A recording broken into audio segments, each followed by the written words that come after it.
कौन बनेगा मुख्यमंत्री? हर विधानसभा चुनाव में ये सबसे बड़ा सवाल होता है। वैसे सबसे बड़ा सवाल ये होना चाहिए कि चुनावी मुद्दे क्या हैं और जनता को इस चुनाव से क्या फायदा होगा।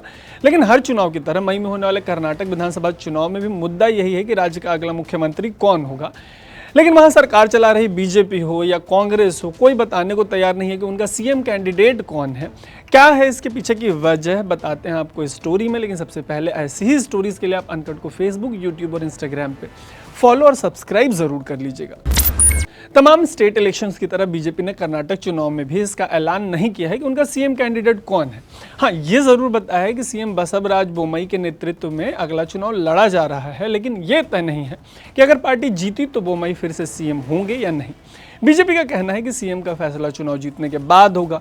हिमाचल से गुजरात और छत्तीसगढ़ जैसे राज्यों की तरह इस बार कांग्रेस ने भी कर्नाटक में ये नहीं बताया कि उनका सीएम कैंडिडेट कौन होगा।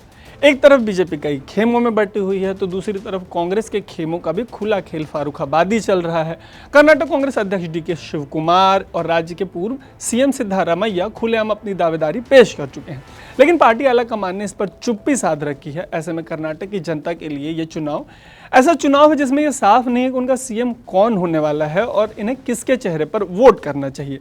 यह सब सुनकर आपके मन में एक सवाल यह आ सकता है कि आखिर ये पार्टियां ऐसा क्यों कर रही हैं। दरअसल कर्नाटक बीजेपी लीडरशिप जो है वो कई खेमों में बटी हुई है और ये हाल सिर्फ कर्नाटक बीजेपी का नहीं है, बल्कि यही हाल किसी भी पार्टी का किसी भी राज्य में होता है और खेमेबाजी राजनीति का अभिन्न अंग है। ऐसे में अगर कर्नाटक बीजेपी की बात करें तो पूर्व सीएम येदियुरप्पा को हटाए जाने के बाद भले ही बसवराज बोम्मई मुख्यमंत्री बन गए हों, लेकिन राजनीतिक कद, लोगों के बीच पहुंच के मामले में येदियुरप्पा की छवि बोम्मई से बड़ी है। इसी वजह से बीजेपी सीएम का नाम बताने से बच रही है कर्नाटक में। दरअसल यूपी बिहार की तरह कर्नाटक में जाति की राजनीति बाकी चीज़ों पर हावी रहती है। यहाँ लिंगायत और वो कल्लिगा ये वो समुदाय हैं जिन्हें बहुत अहम माना जाता है। येदियुरप्पा की वजह से लिंगायत समुदाय वालों को बीजेपी का पारंपरिक वोटर माना जाता है, वहीं वो कल्लिगा समुदाय को कर्नाटक की रीजनल पार्टी जेडीयू का काडर वोट माना जाता है। बीजेपी के साथ हुआ ये है कि सीएम बोम्मई, पूर्व सीएम येदियुरप्पा दोनों ही इसी समुदाय से आते हैं, लिंगायत से, लेकिन माना जाता है कि लिंगायत समुदाय वाले येदियुरप्पा के नाम पर बीजेपी को वोट करते हैं। ऐसे में बीजेपी ने संतुलन बनाए रखने के लिए बोम्मई को पार्टी की चुनाव प्रचार समिति का अध्यक्ष तो बना दिया, लेकिन पार्टी के पोस्टर बॉय अभी भी येदियुरप्पा हैं। वहीं वो कल्लिगा समुदाय को साधने के लिए केंद्रीय मंत्री शोभा करंदलाजे को चुनाव प्रबंधन प्रभारी बनाया गया है। यही नहीं, बीजेपी ने मुस्लिमों को मिलने वाले आरक्षण को खत्म करके उसे भी इन दोनों समुदायों में बांट दिया है। उम्मीद है आपको अब कर्नाटक में जाति और धर्म आधारित राजनीति समझ आ रही होगी। लौटते हैं राज्य की राजनीति के बाकी समीकरणों पर। जैसा कि मैंने आपको बताया, बीजेपी के लिए कर्नाटक में गुटबाजी भी एक बड़ी चुनौती है। बोम्मई और येदियुरप्पा के खेमे बताए जाते हैं अलग अलग। कहा जाता है कि पार्टी के नेशनल जनरल सेक्रेटरी बीएल संतोष का भी अपना खेमा है।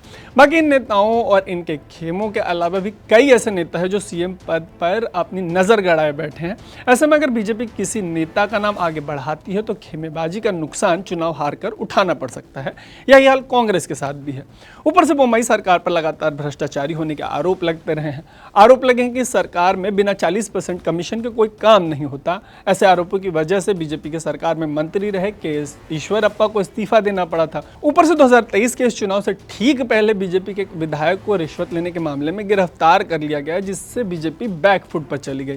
प्रधानमंत्री मोदी को कई ठेकेदारों और संस्थाओं ने लिखित में करप्शन की शिकायत की है, लेकिन एक्शन कुछ खास नहीं हुआ। ऐसे में देखने वाली बात यह भी होगी कि खेमेबाजी के अलावा ये जो भ्रष्टाचार का मुद्दा है वो बीजेपी को कैसे अफेक्ट करता है। तो ये तो रहा मुद्दा, लेकिन अगर बाकी राज्यों में सीएम कैंडिडेट के मामले में बीजेपी की रणनीति की बात करें तो ऐसे कई उदाहरण सामने आते हैं।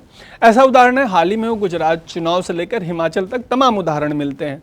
इनमें से एक में सीएम नहीं बताने का पार्टी को फायदा हुआ, दूसरे में नुकसान। ऐसा ही असम में हुआ। असम में बीजेपी ने सर्बानंद सोनोवाल की लीडरशिप में चुनाव लड़ा था, लेकिन जीतने के बाद हेमंता शर्मा को सीएम बना दिया। बीजेपी हर विधानसभा चुनाव में बिना सीएम के चेहरे के पीएम मोदी के चेहरे पर चुनाव लड़ती है।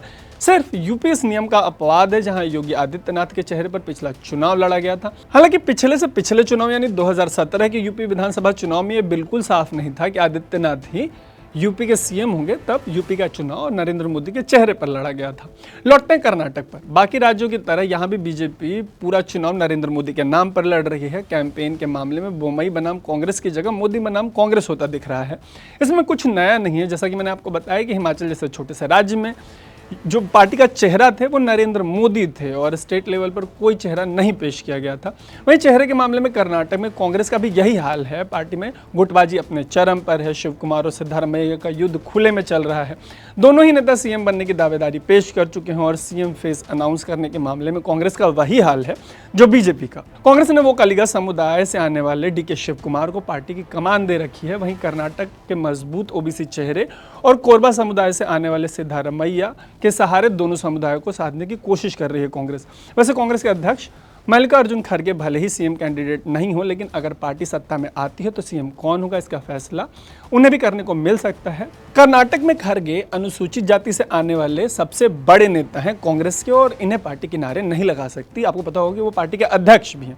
ऊपर से खड़गे भले ही कांग्रेस अध्यक्ष हों, लेकिन पार्टी की कमान अभी भी गांधी परिवार और राहुल गांधी के हाथों में है। ऐसे में खड़गे जो भी कहें फैसले पर अंतिम मुहर इसी परिवार की लगेगी। ऊपर से राहुल की सांसदी जाने के बाद पूरे देश में कांग्रेस ने प्रदर्शन किए। इस मुद्दे पर कर्नाटक के नेता भी गुटबाजी छोड़कर एक साथ नजर आए। माना जा रहा है कि राहुल के मुद्दे को लेकर कर्नाटक में कांग्रेस विधानसभा चुनाव में सहानुभूति लेने की कोशिश करेगी।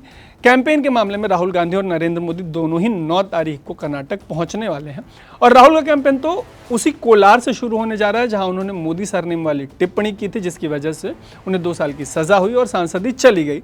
ऊपर से कर्नाटक राहुल गांधी की भारत जोड़ो यात्रा के लिए भी अग्नि परीक्षा है, क्योंकि अपने शुरुआती दौर के बाद भारत जोड़ो कर्नाटक से होकर निकली थी और पीएम मोदी के चेहरे पर लड़ा जा रहा है ये चुनाव बीजेपी के लिए भी किसी नाक की बात से कम नहीं है, क्योंकि साउथ में कर्नाटक इकलौता राज्य है जहां बीजेपी की सरकार है।